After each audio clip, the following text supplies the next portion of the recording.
Fala pessoal, tudo bem com vocês? Espero que sim. Vamos continuar com as nossas videoaulas.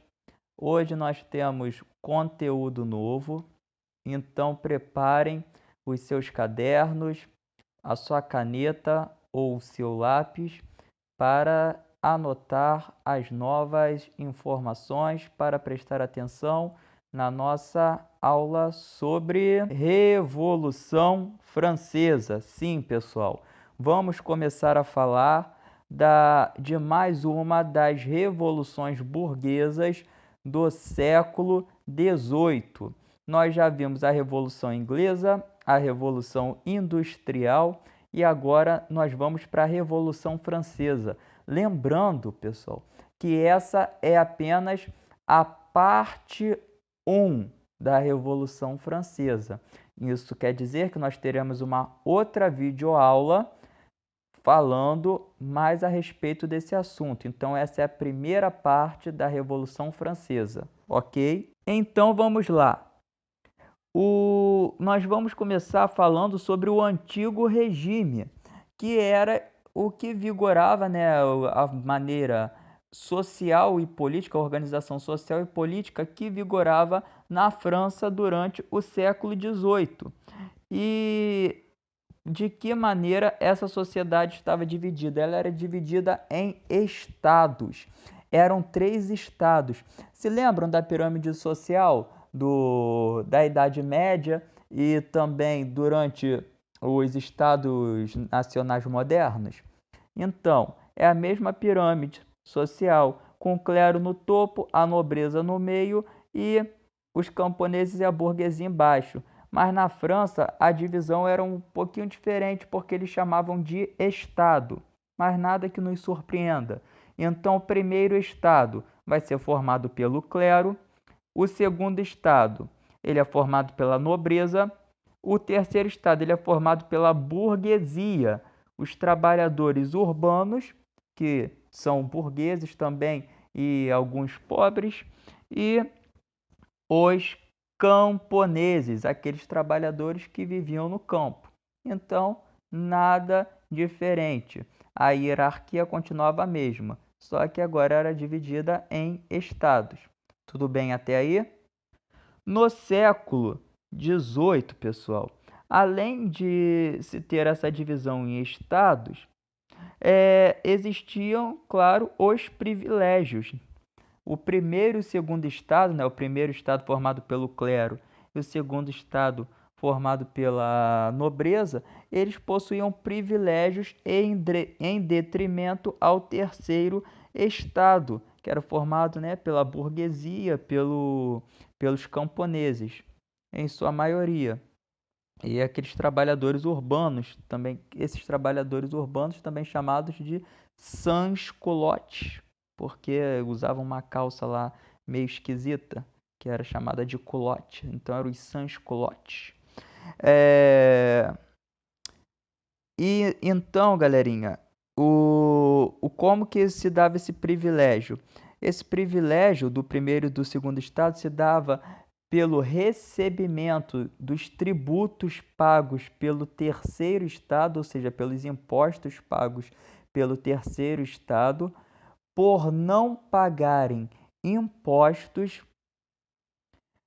e também por, às vezes, receberem pensão do governo, ou seja, eles recebiam pensão do Estado, do rei, sem trabalharem, alguns membros dessa nobreza e desse clero. E outros assumiam cargos importantes no governo sem terem habilidade política para isso. E o que fazia com que eles gastassem dinheiro, essa nobreza e esse clero gastasse dinheiro em coisas supérfluas, como em festas e jogos. Enquanto isso, os não privilegiados, que são o terceiro estado, eles vão ter que trabalhar bastante, porque eles tinham que sustentar as suas casas, as suas famílias, e tinham que sustentar esse primeiro e esse segundo estado. O primeiro estado eles sustentavam pagando um imposto chamado dízimo. Nesse período, o dízimo não era como nós conhecemos hoje, que é algo voluntário. Nesse período, o dízimo era um imposto que era cobrado pela igreja daquele período. E a talha. A talha era o imposto cobrado pelo governo sobre a terra que era usada pelos camponeses, pelos burgueses e por esses trabalhadores urbanos. Então era cobrada a talha. Então esses dois impostos, o dízimo para sustentar o primeiro estado e a talha, a talha, LHA, talha, que sustentava o segundo estado, ok? Que era formado pela nobreza, o segundo estado formado pela nobreza. Então, o terceiro estado ele apenas trabalha para sustentar, para pagar impostos, é o único estado que paga impostos, e esses impostos ele sustenta o primeiro e o segundo estado, certo? Aqui nós temos uma outra imagem clássica de quando falamos de Revolução Francesa. É um velhinho que é um burguês, né? E ele está representado, ele está representando o terceiro estado, e em cima dele estão membros do primeiro estado e do segundo estado, montados em cima do velhinho. O que isso significa? Significa que quem pagava os impostos era o terceiro estado, os burgueses, e enquanto isso, quem vivia bem eram os membros do primeiro estado e do segundo estado. Eles andavam montados nas costas da burguesia, dos camponeses, dos trabalhadores urbanos, os sans-culottes. E esse velhinho, né, tinha que aguentar. É uma charge, né, uma metáfora. Como que um velhinho, corcunda, vai conseguir aguentar o peso de um velho gordo e de um jovem que não trabalha? Entendeu? Não vai aguentar. Uma hora vai estourar isso. E termina estourando. Isso estoura no que a gente vai chamar de França pré-revolucionária. Claro, se tem só uma classe social pagando impostos, gerando riqueza dentro desse reino, é claro que o restante, nas outras classes, apenas gastam dinheiro com jogos e com festas, é claro que isso daí não vai dar certo, é claro que vai ser gerada uma crise econômica. E não se gera apenas pelos gastos em jogos, em festas, mas porque a França não soube administrar a sua riqueza. Primeiro, eles vão gastar dinheiro em guerras, guerras fora do território francês. Por exemplo, a Guerra dos 7 Anos, que é disputada entre a França e a Inglaterra dentro do território que é formado atualmente pelos Estados Unidos. Então, a Guerra dos 7 Anos, disputada entre a França e a Inglaterra nos Estados Unidos, né, no território do atual Estados Unidos, foi um gasto enorme para a França, porque teve que mandar soldados e armas para além do continente europeu, atravessando o Oceano Atlântico para outro continente, e não só pelo gasto da guerra, porque também a França perdeu essa guerra, a Guerra dos 7 Anos. A França perde a Guerra dos 7 Anos para a Inglaterra e teve que doar alguns territórios, porque naquele período, quando uma nação perdia a guerra, ela tinha que pagar uma indenização para o vencedor. Essa indenização poderia ser através de dinheiro e de território ou feita pelos dois, das duas formas, né? Das duas maneiras. Então, no caso, a França, ela teve que doar algumas de suas colônias no continente americano para a Inglaterra e teve que pagar uma indenização para os ingleses. Então, ela perdeu dinheiro devido à derrota e já tinha investido dinheiro dentro dessa guerra, ou seja, o gasto foi enorme. A França gastou muito dinheiro na Guerra dos 7 Anos e não gerou nenhum lucro. Além da Guerra dos 7 Anos, eles vão gastar dinheiro na independência dos Estados Unidos, na Revolução Norte-Americana.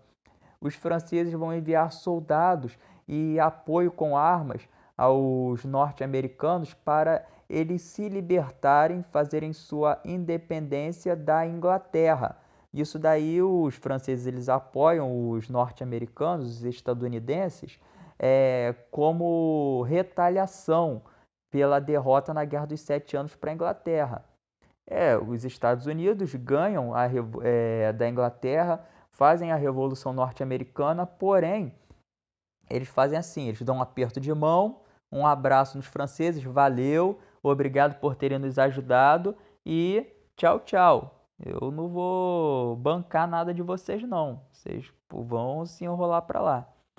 Então, a França, ela vai gastar muito dinheiro em guerras, o que vai gerar uma dívida dentro do território francês. Para tentar controlar essa crise financeira causada pelas dívidas de guerra, o governo, o rei da França, ele vai aumentar os impostos, o preço dos impostos.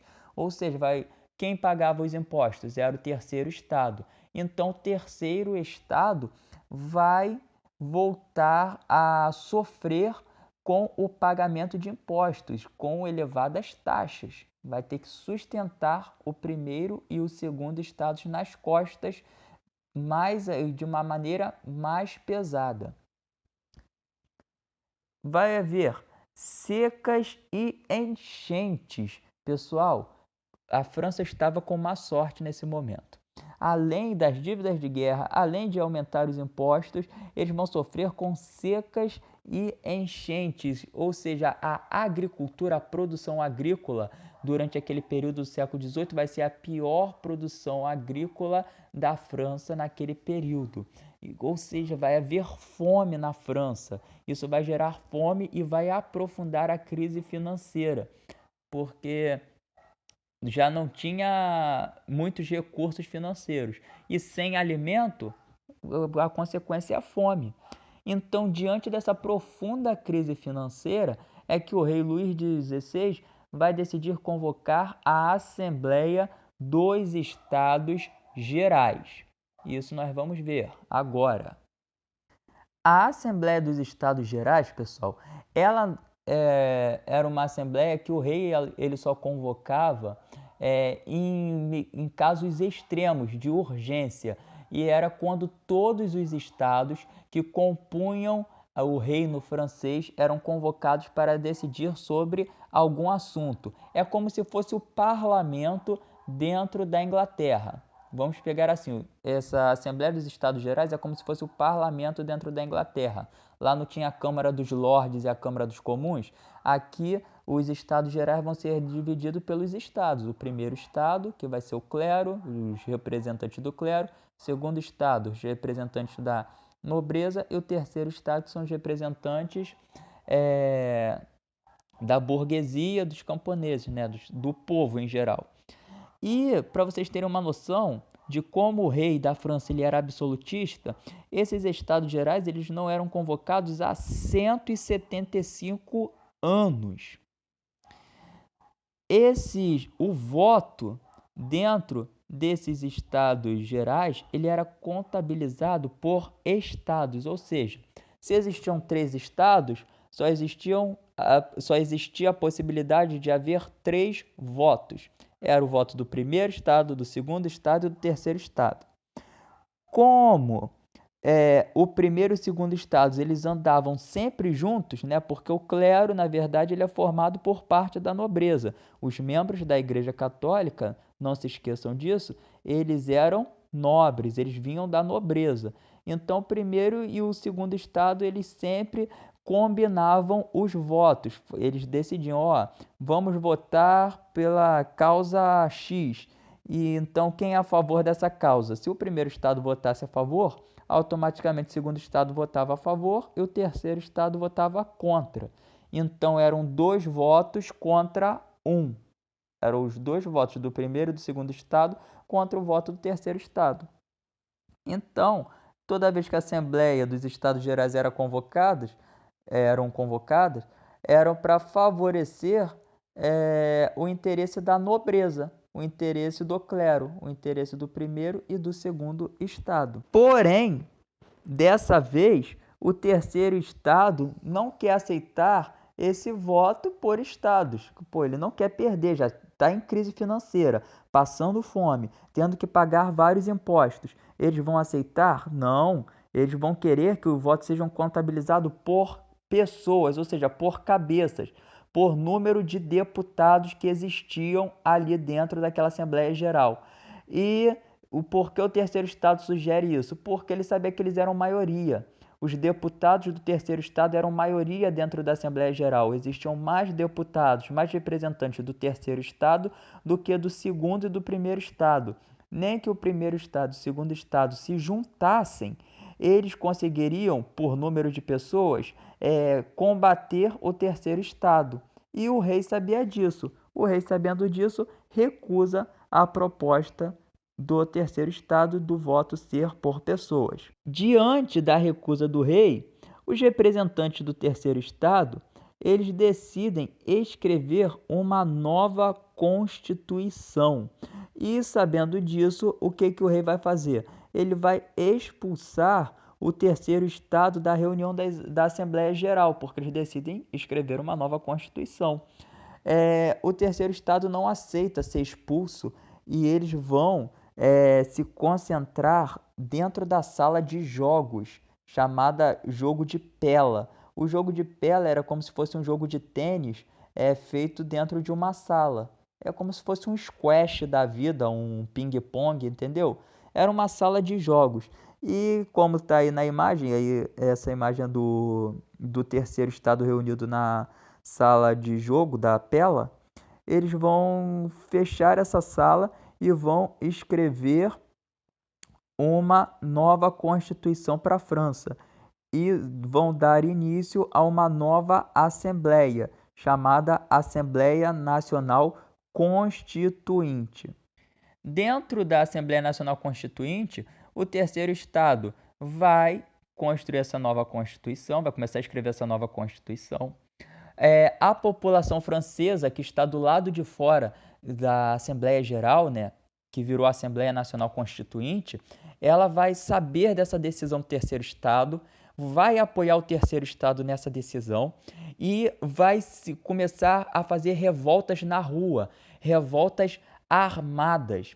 E onde essa população vai parar? Em 14 de julho de 1789, essa população francesa vai invadir a Bastilha que é a prisão real, era o símbolo do absolutismo, era a prisão do rei. Caso o rei tivesse inconformado com uma pessoa, ele mandava prender nas masmorras da Bastilha. Então a população francesa, sabendo disso, invade a Bastilha, toma a Bastilha e o que se chama a queda da Bastilha é o símbolo, o marco histórico da Revolução Francesa. Então, a queda da Bastilha, ela acontece no dia 14 de julho de 1789. É a data que marca a Revolução Francesa, o início da Revolução Francesa. E essa Revolução Francesa, lá dentro da França, é considerado hoje, o 14 de julho, feriado nacional. É como se fosse o 7 de setembro aqui no Brasil. Nós comemoramos a independência. Lá eles comemoram no dia 14 de julho, como se fosse a independência da França, na verdade. E eles vão ter uma imagem, né, de uma mulher, a imagem da liberdade. Essa mulher vai marcar a liberdade da França, o fim do antigo regime, que é a imagem da Marianne. A Marianne é a imagem da liberdade francesa, do início dessa revolução. É a imagem que a gente pega, se vocês forem pegar uma nota, nossa, a nota de 10 reais, de 5 reais, 100 reais, 50, 20 reais, ou então a moedinha de R$1, não tem a imagem de uma pessoa ali, com uma coroa de louros na cabeça? Aquela pessoa, na verdade, é a Marianne. É a mulher, o símbolo francês de liberdade, que se considera o símbolo da liberdade francesa. Em 26 de agosto de 1789, é aprovada a Declaração dos Direitos do Homem e do Cidadão. essa declaração, né, que vai levar à formação da Declaração dos Direitos Humanos, que é considerado os direitos humanos, vai ter como lema 3 itens: a liberdade, igualdade e fraternidade. Então, aquele lema do Rousseau, dos iluministas, ele é posto na Declaração dos Direitos do Homem e do Cidadão. Direito de liberdade, liberdade de expressão, liberdade de religião, igualdade, igualdade dos homens perante a lei, sem diferença de classes, sem diferença de religião ou etnia, é igualdade para todos. E a fraternidade é a fraternidade dos povos, pessoal. É levar essa revolução à frente, não ficar só na França, mas levar para os outros estados europeus que ainda viviam sob o jugo do absolutismo monárquico, sob a monarquia. Então, a ideia dos franceses é que a expansão, a revolução burguesa, ela alcançasse outros territórios além da França. Esse é o símbolo de fraternidade. Então vamos lá. O lema da Revolução Francesa então vai ser igualdade, liberdade e fraternidade. Em 26 de agosto de 1789 foi aprovada a Declaração dos Direitos do Homem e do Cidadão. Em 14 de julho de 1789 é marcada a queda da Bastilha. Lembrando, a Bastilha é o símbolo da monarquia francesa, do absolutismo francês. Então, com o início da Revolução Francesa, chega ao fim o antigo regime, beleza? Com o fim do antigo regime, né, a queda da Bastilha, o lema de igualdade, liberdade e fraternidade, nós vamos ter a burguesia da França criando a monarquia constitucional. O que é a monarquia constitucional? Dentro da monarquia constitucional, a Constituição francesa ela é finalizada em 1791. O poder do rei é limitado. Eles limitam o poder do rei. Além de limitar o poder do rei, eles vão separar os poderes do governo, que seria o Estado francês, da Igreja. Então, a Igreja ela fica subordinada ao Estado, ou seja, ela não tem mais poder sobre o Estado, poder de influência. Isso daí são ideias que nós vimos no Iluminismo. Então, esses franceses, esses burgueses franceses começam a colocar em prática as ideias iluministas. Eles acabam com os privilégios do clero e da nobreza. E, através da Declaração dos Direitos do Homem e do Cidadão, os súditos franceses vão se transformar em cidadãos e deverão ser tratados com igualdade perante a lei. Porém, gente, essa Declaração dos Direitos do Homem e do Cidadão, como vocês estão vendo aí, ela vai trazer esse senso de igualdade, mas alguns problemas terão. Por exemplo, a mulher não terá os mesmos direitos do homem. Lembrando que essa sociedade ela ainda é uma sociedade patriarcal, machista. Então, quem vai votar são apenas homens. Quem vai criar as leis são os homens. E o voto dentro da monarquia constitucional é um voto censitário, ou seja, é o voto feito através da posse das riquezas. Só quem tem